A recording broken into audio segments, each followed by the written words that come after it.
So the appeal court has affirmed the election of Governor Peter Mbah.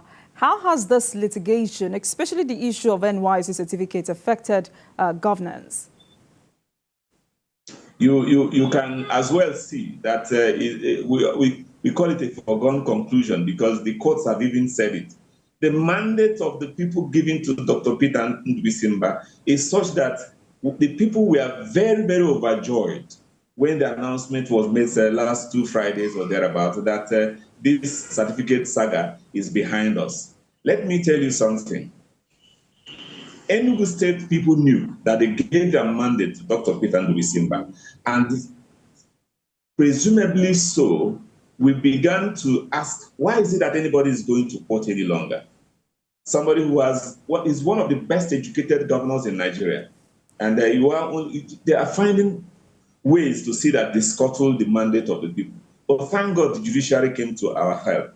There was palpable feeling of what would happen. It went across the state because they were unsettled about what is going on in our judiciary today. So when the announcement was made, we are confident that it was going to come through, and he did come through, and we are happy about it. The Enugu State celebrated it so highly. Believe me, I need to invite you to Enugu State to savor the joy that we have about this man.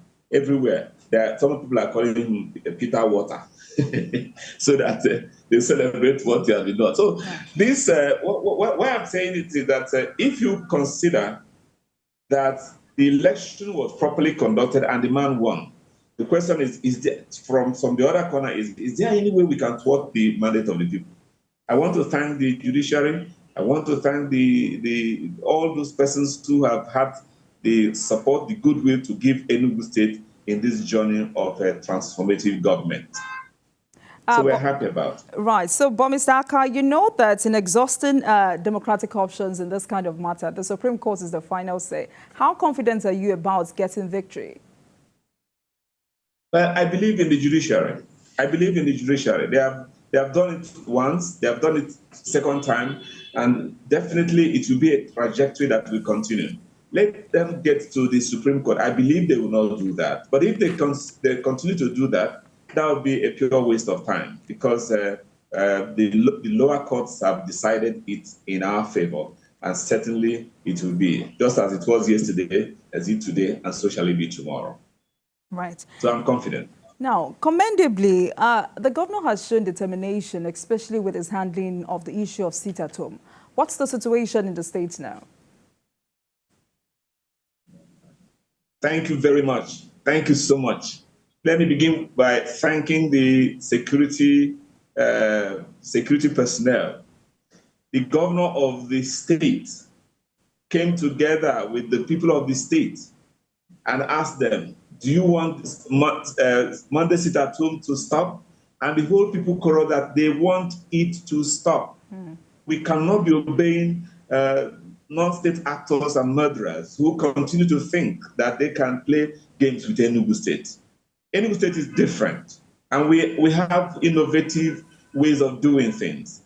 So when the governor declared that there was no more sit at home, the people began to trickle out. Today, business is going on. Every Monday, people are coming out in droves to do their businesses. I think we have even forgotten about sit at home on Mondays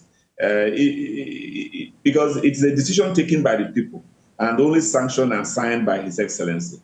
If it were not so, it would have been a difficult thing because we knew that it was impossible to obey the directives of those who were far away from Enugu State. Today, the market women are trading happily. The markets are open, shops are open, civil servants are going to work, and a lot more things. And if you recall, maybe in time we'll ask about the palliative that came to the people because the governor did something to the civil servants, to the local government workers recently. It's not in line with what you have asked, but maybe in time we'll bring it up. So sit at home for Enugu State is over. And I will call on anybody to come on Mondays and do their businesses. Nothing is, again, the obstacle to sit at home. We have already forgotten about that. Right, but considering how political leaders in that zone have treated this issue with levity, how easy was it for the governor to put this order in place? It, it is another sign that the mandate given to the governor was a strong one. If you will be able to call on your people who gave you the mandate, say, follow me, and they'll follow you. The governor had the determination, the strong will to, first of all, he appealed to the people and the people gave him the mandate. He now got around the security people, asked them, please come and help. And they came and they did a yeoman's job. And we began to tell people, some people have become so frightened. We began to tell people that there's no need to fear. Fear is a very, very unfortunate thing that will happen to any person. And the idea of fear made a lot of people not to come out, even when security was everywhere. We had security, the army, the police, the other security agencies were also helping out. Now, for now, the military has gone back to their base, if you like, and the police would always take care of it. The governor himself launched about 100 vehicles, DRS we call them. And these 100 vehicles were given to the police to make sure that it's a rapid response. There will be rapid response. That is called a distress response squad. These vehicles operate in different places so that if there's any call for someone that is in distress, they will quickly meet him. So people began to have the confidence. The confidence began to grow. It began to grow. And today, I can confidently say that sit at home is no longer there. For other Southeast governments, well, they may have their own style and it will work for them. But for now, I think that of Enugu State is working better and the result is showing. Probably they could borrow a lead from us somewhere. So that, because sit at home is a very bad one for anyone. Is anyone destroying the economy and dealing with people that are involved. Right. So before we get to how the governor is tackling other security threats in that country, in that state rather, it will be interesting to know how the governor is effectively discharging his duties with an assembly dominated by opposition members. Well, our governor is a very prudent person, he's a wise person, he has dealt with people. His human relationship is superb. And that's number one. Number two is that I think the House of Assembly, members of the House of Assembly realize that the journey is towards making Enugu State better. And don't forget that the manifesto of His Excellency attracted a lot of people, even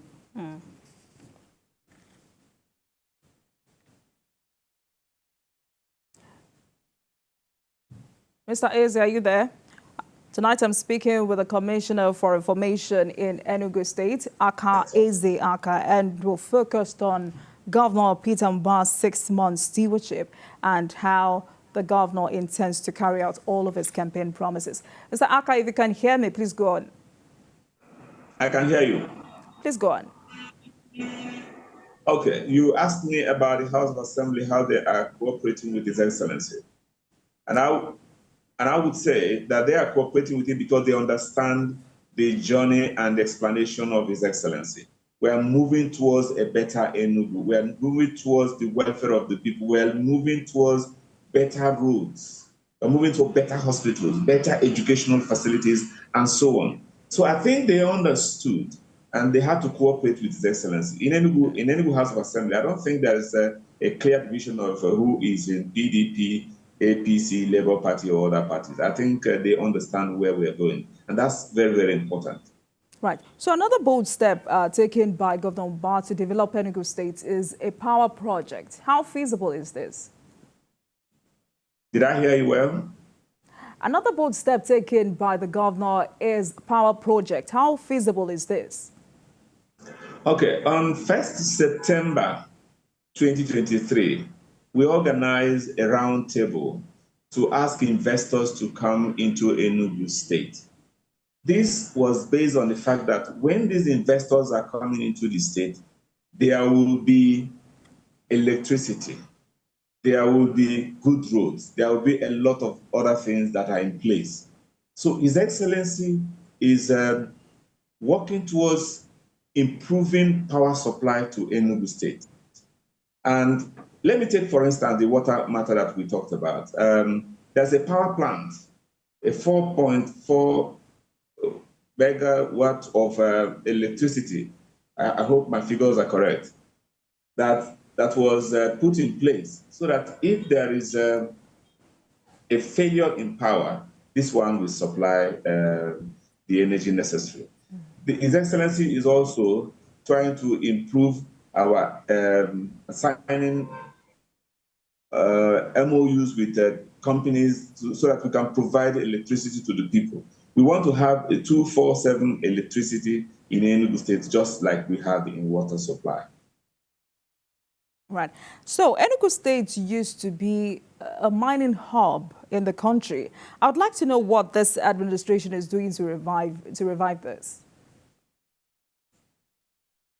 You know that coal is a federal government concern, but Enugu State is trying to see if we can partner the federal government and use coal to generate energy and so on.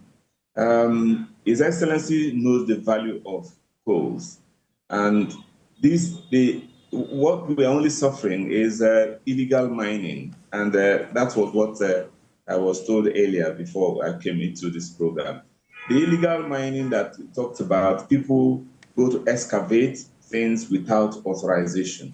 Some of them go to excavate sand and so on. It became a problem along the line. The problem was that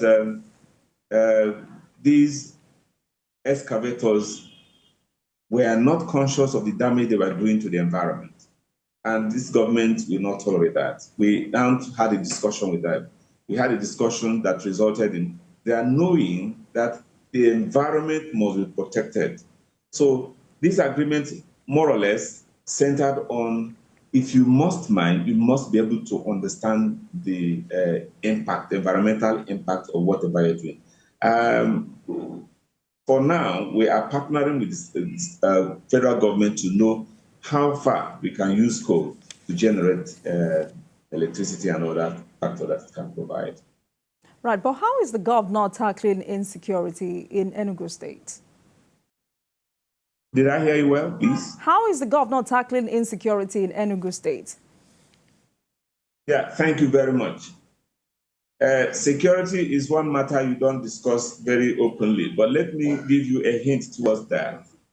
I told you earlier that His Excellency bought about 100 vehicles that he gave to the police. That's number one. There is a total reorganization of neighborhood watch. We also have forest guards and so on. These people have been mobilized to do what they are supposed to do. And again, the police have been given support from the government to make sure that criminals are no longer living with us. And I think we have to salute the police for doing that. The army also helped out in a lot of ways. But today, there is so much security in the land. You must protect your neighbor and see what's up. If you have any problem, report to the police quickly. We have the concerted effort to make sure that security is provided. There are other ones we have which can detect criminal activities here and there and report appropriately to the police. But I won't go ahead to expose our wings, all our flanks all together. But it is important to tell you that there's nothing that can happen very well without security. His Excellency is very much concerned with the security of the state and is providing it. And the people are also supporting and giving the necessary confidence to operate. I want to thank the police for this, especially, and other security agencies in the state for doing the job well. So please talk to us about this partnership with the Manufacturers Association of Nigeria for industrialization. How far has this administration gone with this? I said earlier that investors were invited from different places all across the globe. We shall soon organize the local one. which will take place. But that was a precursor, something that will give a lead to what is going to happen. Investors are going to come into Enugu State, and we are prepared ground for them to come and invest in the state. Now, these investors are already finding their way into the state, and we are partnering with them, especially in agriculture. Recently, His Excellency signed an MOU with IFAD, and a lot of things went into it. So many counterpart funds were paid, and we had to get a lot of equipment for the people. It was a celebration altogether that enabled people to use their skills to produce what we eat. Enugu State is capable of producing rice, for instance, that will feed the whole Southeast. So the governor is mobilizing the people towards that. I would think that this government is about the people and is ready to deliver on many fronts. It is important to know that the people are cooperating with the government, and it is working out well. All right.